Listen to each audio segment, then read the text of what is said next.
Hi යාළුවනේ මගේ YouTube channel එකට ඔයාලා ආදරෙන් පිළිගන්නවා. ඔයාලා සතුටින් සනීපෙන් ඉන්නවා ඇති කියලා මම හිතනවා.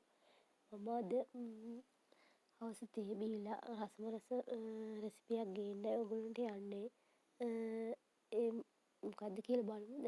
එහෙනම් රසමරස ගුණදායක පොඩි කට්ටියට ලොකු කට්ටියට වගේම හැම දිනාටම ගුණදායක ලෙඩ රෝග රැසකට ගුණදායක කොහිල සම්බෝලයක් හදන හැටි තමයි අද මම රෙසිපියට ගේන්නේ.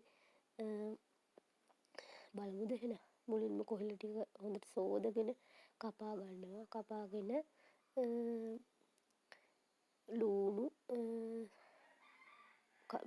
කපා ගන්නවා. පොල් ටිකක් ගාගෙන අම්මිරිස් කරලකුයි කපාගෙන ඒකට දාගන්නවා. දාගෙන පොල් ටිකක් දාලා කලවම් කරලා මිරිස් දාලා රසමරස කොහේ සම්බෝලය හදා ගන්නවා. ඇත්තටම කිව්වොත් මේක ගොඩාක් ගුණදායකයි. පොඩි ළමයින්ට වගේම ලොකු කට්ටියටත් මේක ගුණදායකයි.